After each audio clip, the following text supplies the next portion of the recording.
Assalamualaikum warahmatullahi wabarakatuh. Hai para pencinta catur dan para catur mania, selamat datang kembali di Legenda Catur Dunia.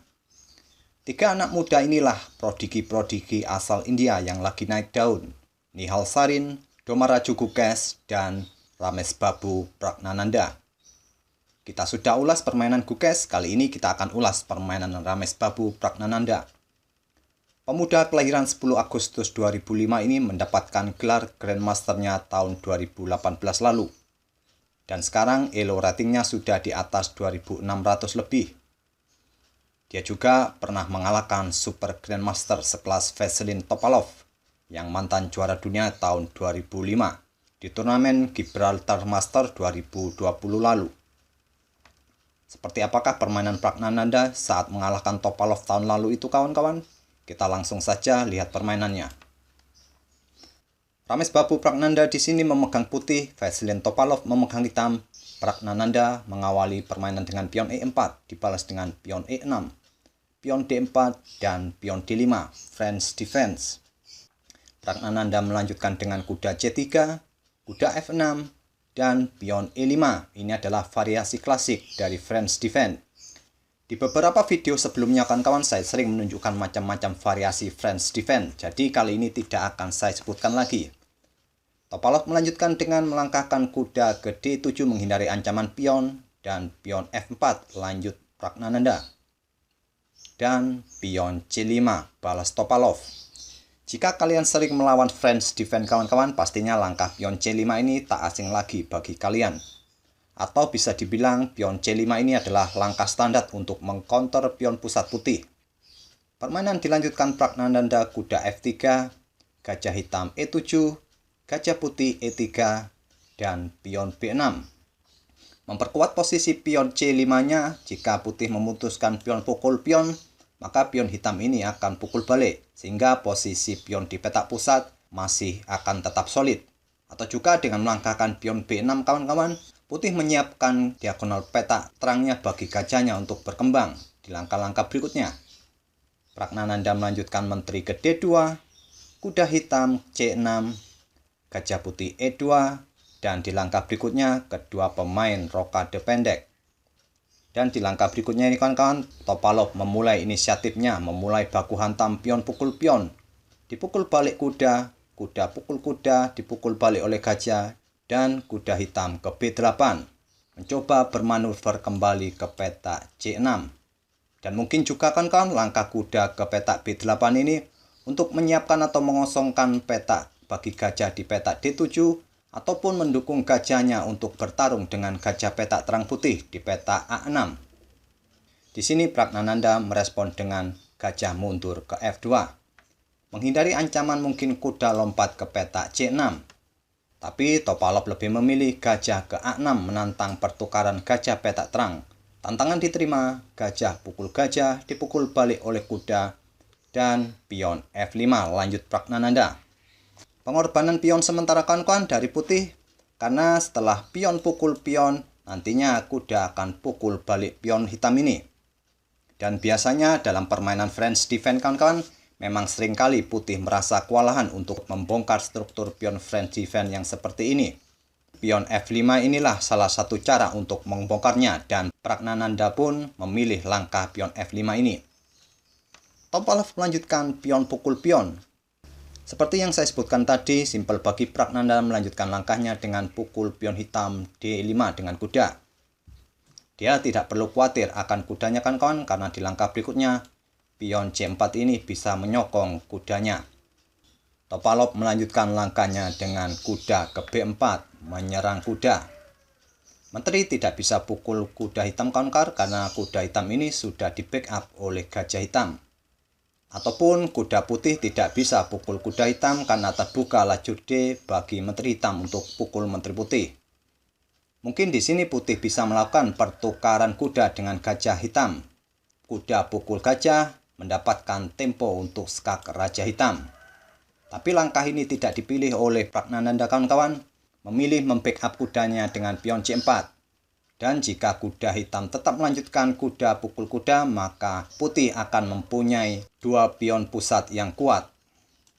Di sini Topalov menggeser betengnya ke C8 mengancam pion. Pragnananda merespon dengan pion A3 mengusir kuda. Kuda lompat ke C6 mengancam pion E5 di backup oleh beteng di E1.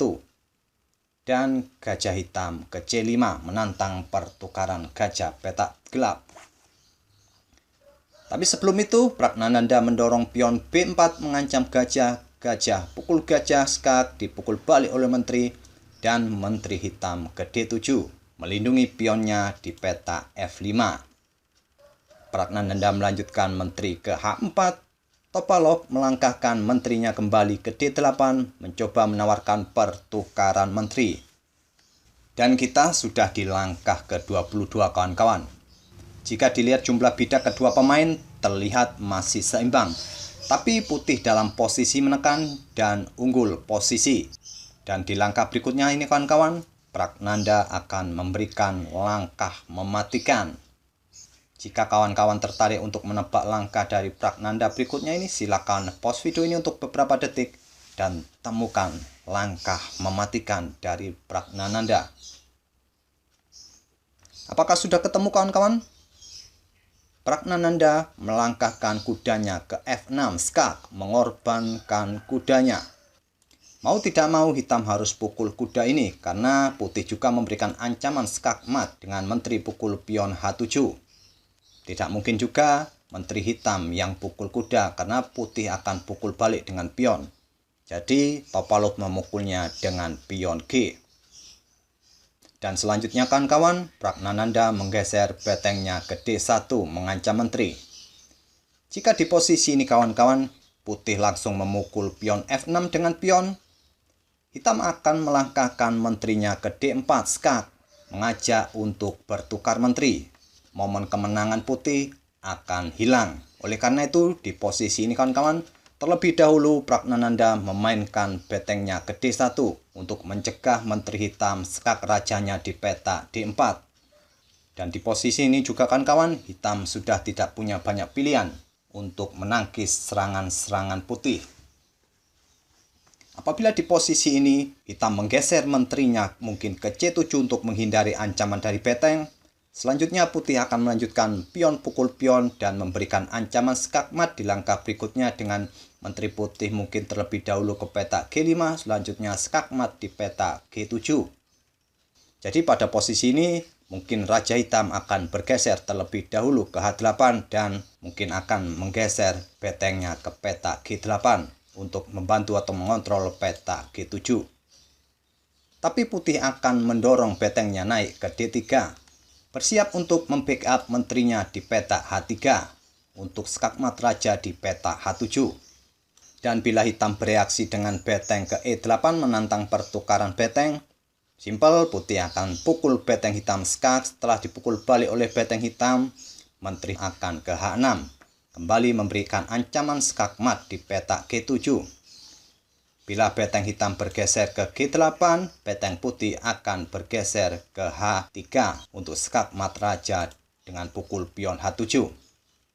Jadi di posisi ini kawan-kawan, tidak banyak pilihan bagi hitam untuk menangkis serangan-serangan dari putih ini. Di permainannya kawan-kawan, Topalov memilih kuda pukul pion.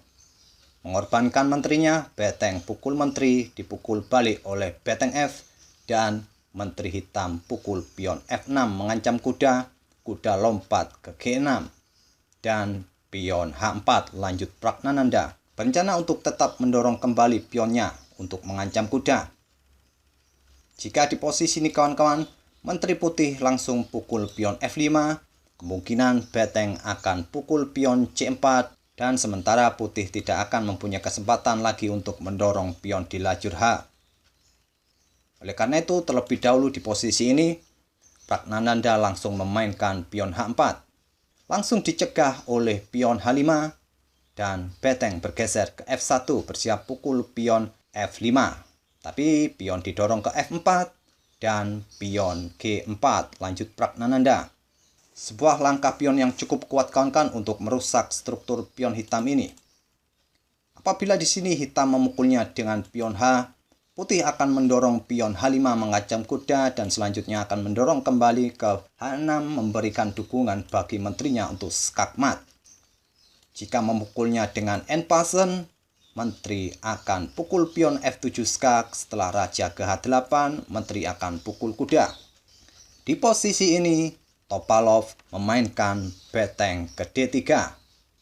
Pion G pukul pion H5 mengancam kuda, beteng ke G3 skak, raja ke F2, kuda pukul pion, menteri pukul kuda, dan beteng hitam pukul pion C4. Namun setelah Pragnananda memainkan betengnya ke E1 kawan-kawan, di langkah ke-33 ini Topalov menyerah. Dia menyadari dengan komposisi sepasang beteng tidak akan mampu untuk melawan beteng plus menteri. Jadi di langkah ke-33 ini Topalov memilih untuk menyerah. Sebetulnya kalau dilanjutkan langkahnya masih cukup panjang kawan-kawan. Saya kira kawan-kawan pastinya akan mengerti dalam posisi seperti ini memang layak hitam patutnya untuk menyerah. Tidak perlu dilanjutkan lagi langkah-langkahnya.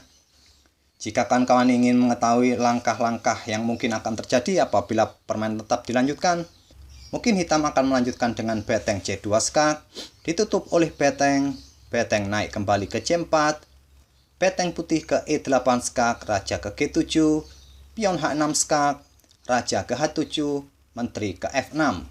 Dan mungkin hitam akan kembali melanjutkan beteng C2 skak, kembali ditutup dengan beteng di E2. Bila beteng naik ke C4 untuk melindungi pion F4, menteri akan pukul pion F7 skak, menggarpu beteng. Dan jika beteng naik ke C7, menteri akan pukul pion F4, menggarpu kedua beteng. Bila beteng turun ke C3, menteri akan pukul pion F7 skak, raja pukul pion, beteng ke E6 skak, raja ke G5, beteng G6 skak, raja ke H5, dan menteri H7 skak mat. Oleh karena itu di posisi seperti ini saat beteng putih bergeser ke E1 di langkah ke-33, Topalov menyerah. Dan itulah kawan-kawan satu permainan yang pernah dimainkan oleh Ramesbabu Pragnananda mengalahkan Vasilin Topalov di turnamen Gibraltar Master tahun 2020 yang lalu. Semoga permainan Pragnananda ini bisa menginspirasi kawan-kawan semua. Sampai bertemu di video-video berikutnya. Wassalamualaikum warahmatullahi wabarakatuh.